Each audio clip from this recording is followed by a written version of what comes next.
নবী করিম সাল্লাল্লাহু আলাইহি ওয়া আলিহি ওয়াসাল্লাম যখন মক্কা আল মুকাররমা থেকে হিজরত করে মদিনাতুত তয়্যিবায় আগমন করেছেন, আমার নবীজির সাহাবীদের মধ্য থেকে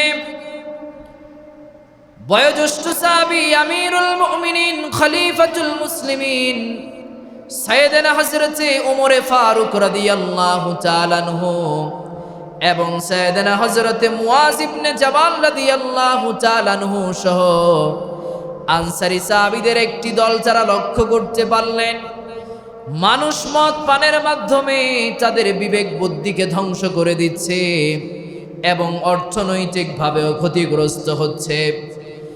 এজন্য যারা নবী করিম সাল্লাল্লাহু আলাইহি ওয়া আলিহি ওয়াসাল্লামের মুবারক দরবারে আগমন করলেন, নবীজির কাছে জানতে চাইলেন, ওগো আল্লাহর হাবিব, আমরা আপনার কাছে মদ পানের ব্যাপারে স্পষ্ট একটা নির্দেশনা চাচ্ছি।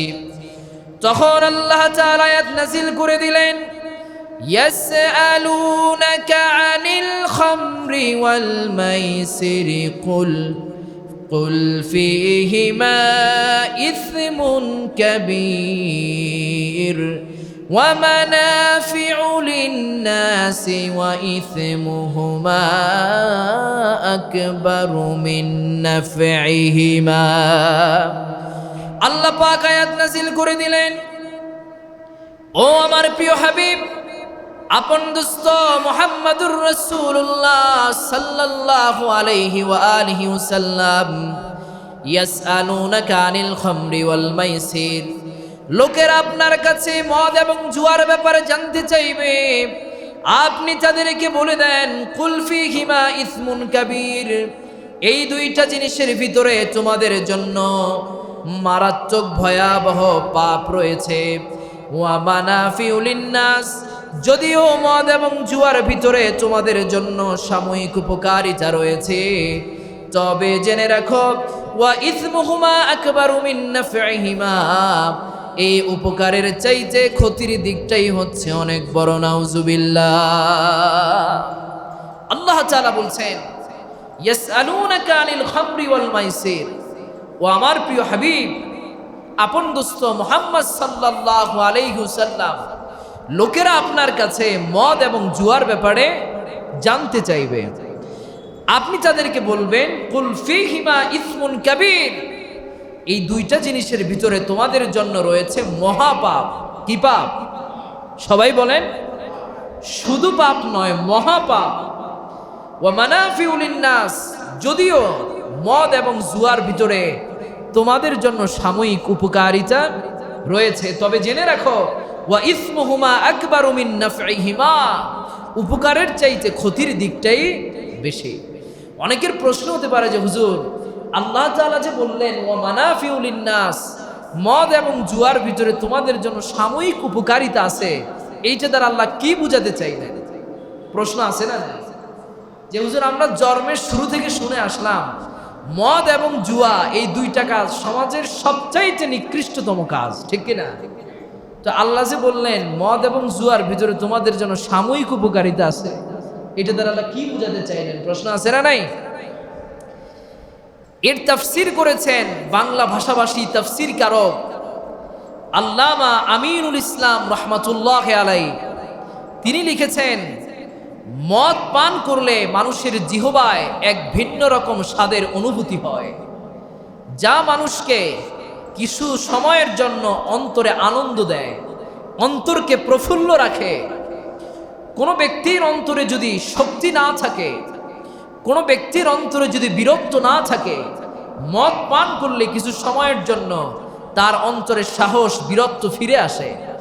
আমরা যেমন খাবার গ্রহণের পরে খাবারটা হজম করার জন্য বিভিন্ন ধরনের কোমল পানীয় খাই, যেমন পেপসি, কোকাকোলা, মোজো সহ একাধিক পানি যেমন আমরা খাই, পান করি, তেমনইভাবে আইয়ামে জাহিলিয়াতের সময় মানুষ পেটের খাবার হজম করার জন্য এই মদ পান করত। তো এটা হচ্ছে সাময়িক উপকার। আর জুয়ার যেই উপকারিতা সেটি হচ্ছে, তিনি লিখেছেন, বিনা পরিশ্রমী অল্প সময়ের মাধ্যমে, অল্প সময়ের মধ্যে অনেক সম্পত্তির মালিক হওয়া যায়। আল্লাহ তাআলা এই জিনিসটাই বোঝাতে চেয়েছেন যে এই মদ জুয়া তোমাদেরকে সাময়িক কিছু সময়ের জন্য আনন্দ দেয়, তোমাদের খুশির কারণ হয়, কিন্তু এটা দীর্ঘ সময়ের জন্য তোমাদের ক্ষতির কারণ। বুঝতে পারছেন আমার কথা? আমার ভাইয়েরা, গভীর মনোযোগ দেন। আমার নবীজির প্রিয় সাহাবী হযরত আব্দুর রহমান ইবনে আউফ রাদিয়াল্লাহু তাআলা আনহু, তিনি সাহাবীদের মধ্যে থেকে কয়েকজন সাহাবীকে তার বাড়িতে দাওয়াত করলেন। সাহাবায়ে কেরাম সবাই তার বাড়িতে চলে আসলেন। দুপুরের খাবার গ্রহণ করার পরে তারা সবাই মদ পান করলেন। মদ পান করার পরে তারা সবাই কথা বলছিলেন। কিছুক্ষণ পরে মাগরিবের নামাজের আযান হয়ে গেল। সাহাবীদের মধ্য থেকে একজন নামাজের ইমামতি করতে লাগলেন। যেই সাহাবী নামাজের ইমামতি করেছিলেন, তিনি হঠাৎ নামাজের ভিতরে সূরা কাফিরুন তেলাওয়াত করতেছিলেন। সূরা কাফিরুন তেলাওয়াত করতে গিয়ে তিনি ভুল করে ফেললেন। তখন আল্লাহ তাআলা আয়াত নাযিল করে দিলেন, ইয়া আইয়ুহাল্লাযীনা আমানু লা তাকরাবুস সালাহ ওয়া আনতুম সুকারা। জোরে বলুন আল্লাহু আকবার। আল্লাহ পাক আয়াত নাযিল করে দিলেন, ও মাই ডিয়ার বিলিভার্স, হে বিশ্বাসীরা, তোমরা যারা আল্লাহ এবং তার পরকালকে বিশ্বাস করো, তোমরা নামাজের নিকটবর্তী হয় না। ওয়া আনতুম সুকারা, যখন তোমরা নেশাগ্রস্ত অবস্থায় থাকো। নাউজুবিল্লাহ। আল্লাহ তাআলা বলছেন, যখন তোমরা নেশাগ্রস্ত অবস্থায় থাকো, লা তাকরাবুস সালাহ, তোমরা নামাজের নিকটবর্তী হয় না। আপনারা আমার কথা বুঝতেছেন? প্রিয় ভাই সব, এই আয়াত যখন নাজিল হয়ে গেল, সাহাবীদের মধ্য থেকে একজন লোক তারা মদ পানকে একেবারে ছেড়ে দিছে। আরেকজন লোক চিন্তা করলেন, আল্লাহ তো বলছেন নেশাগ্রস্ত অবস্থায় তোমরা নামাজ পড়িও না, সুতরাং এশারের নামাজের পর থেকে ফজরের নামাজ পর্যন্ত একটা লম্বা সময় পাওয়া যায়। তো আমরা যদি এশারের নামাজের পরে মদ পান করি, তাহলে ফজরের আগে আমাদের যে নেশাগ্রস্ত ভাব, এটা মাথা থেকে চলে যাবে, গেলেই তো আমরা নামাজ পড়তে পারবো। আমার কথা বুঝতেছেন আপনারা? সাহাবীদের একটি দল মদ পান ছেড়ে দিয়েছে, আরেকটি দল তারা এই চিন্তা করে তারা এশারের নামাজ পড়ে তারা মদ পান করতেন। তো মদ পান করে তারা ঘুমায় যেতেন। ফজরের নামাজের আগে তাদের নেশাগ্রস্ত যে ভাব আছে, এটা তাদের মাথা থেকে চলে যাইত। এরপরে তারা ফজরের নামাজ আদায় করতেন। আরেক দল সাহাবী তারা ফজরের নামাজ পড়ে মদ পান করতেন। যেহেতু ফজর থেকে জোহর পর্যন্ত লম্বা একটা সময় আছে না নাই, তারা ফজরের নামাজ পড়ে তারা মদ পান করতেন। জোহরের নামাজের আগে আগে তাদের নেশাগ্রস্ত ভাব চলে যেত, তারা আবার জোহরের নামাজ আদায় করতেন। পরপর দুইবার আয়াত নাজিল করে আল্লাহ তাআলা মদকে সরাসরি হারাম করেন নাই। আমার ভাইয়েরা, গভীর মনোযোগ দেন। কিছুদিন পরে নবী করিম সাল্লাল্লাহু আলাইহি ওয়া আলিহি ওয়াসাল্লামের প্রিয় সাহাবী হযরতে আতবান ইবনে মালিক রাদিয়াল্লাহু তাআলা আনহু, তিনি কয়েকজন সাহাবীকে তার বাড়িতে দাওয়াত করেছেন। সাহাবায়ে কেরাম তার বাড়িতে আসার পরে খাবার গ্রহণ করলেন। খাবার গ্রহণ করার পরে তারা পূর্বের মতো মদ পান করতে লাগলেন। মদ পান করে তারা আইয়ামে জাহিলিয়াতের মতো বিভিন্ন ধরনের অহংকারমূলক কবিতা আবৃত্তি করতে লাগলেন। হঠাৎ করে হযরত সাদ ইবনে আবি ওয়াক্কাস রাদিয়াল্লাহু তাআলা আনহু, তিনি আনসারদেরকে খাটো করে একটি কবিতা আবৃত্তি করলেন। উপস্থিত আনসারদের মধ্য থেকে একজন যুবক রাগান্বিত হয়ে দৌড়ে চলে গেলেন। বাহির থেকে উটের গণ্ডদেশ থেকে একটা হার এনে সাদ ইবনে আবি ওয়াক্কাস রাদিয়াল্লাহু তাআলা আনহুর মাথায় আঘাত করলেন। হযরত সাদ ইবনে আবি ওয়াক্কাস রাদিয়াল্লাহু তাআলা আনহু, তিনি প্রচন্ড ব্যথিত হলেন। কিছুক্ষণ পরে তিনি আল্লাহর হাবিবের মুবারক দরবারে আগমন করলেন। সব কথা আল্লাহর হাবিবকে খুলে বললেন। তখন আল্লাহর হাবিব আল্লাহর কাছে দোয়া করলেন, আল্লাহুম্মা বাইয়িন লানা ফিল খামরি বায়ানান শাফিয়া। ও ওগো কাবার মালিক, আপনার কাছে আমি দোয়া করছি, আপনি মদ পানের ব্যাপারে স্পষ্ট একটা বিধান দান করেন। সুবহানাল্লাহ। তৎক্ষণাৎ আল্লাহ তাআলা সূরা মায়েদার 90 নম্বর আয়াত নাজিল করে মদকে হারাম করে দিয়েছেন।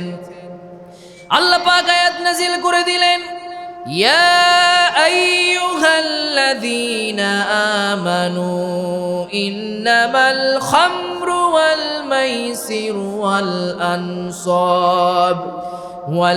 আনসাবু ওয়াল আযলামু রিজসুম মিন আমালিশ শাইতান ফাজতানিবুহু লাআল্লাকুম তুফলিহুন। জোরে বলুন আল্লাহু আকবার।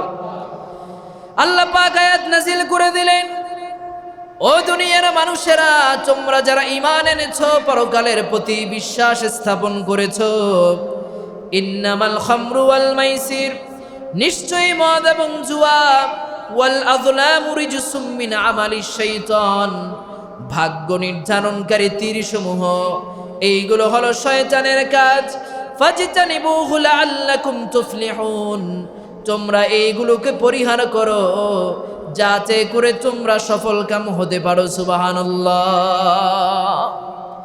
এই আয়াত নাযিলের মাধ্যমে আল্লাহ তাআলা মদকে সরাসরি হারাম করে দিয়েছেন। সুবহানাল্লাহ পড়েন।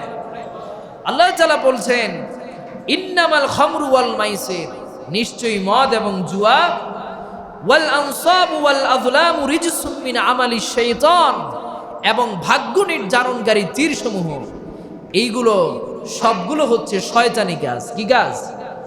শয়তানি কাজ। তোমরা এইগুলো থেকে দূরে থাকো যাতে করে তোমরা সফল কাম হতে পারো। এই আয়াত নাযিলের মাধ্যমে আল্লাহ তাআলা মদকে সরাসরি হারাম করে দিয়েছেন। সুবহানাল্লাহ পড়েন। প্রিয় ভাই সব, মদ এটি মারাত্মক একটি দ্রব্য।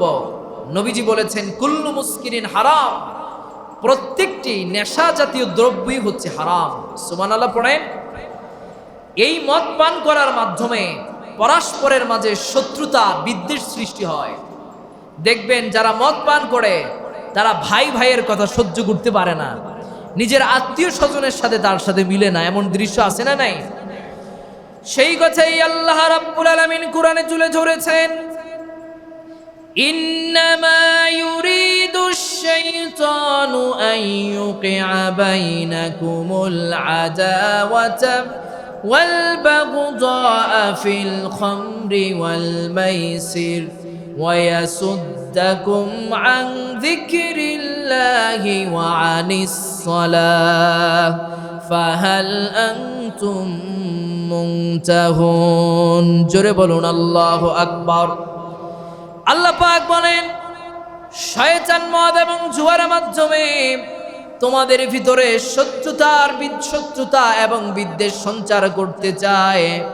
শুধুমাত্র তাই নয়, ওয়ায়াসুদ্দাকুম আন যিকরিল্লাহি ওয়া আনিস সালাত, শয়তান তোমাদেরকে আল্লাহর জিকির এবং সালাত থেকে দূরে রাখতে চায়। ফাহাল আনতুম মুনতাহুন, সুতরাং তোমরা এখনো কি মদ এবং জুয়া থেকে ফিরে আসবে না? সুবহানাল্লাহ পড়েন।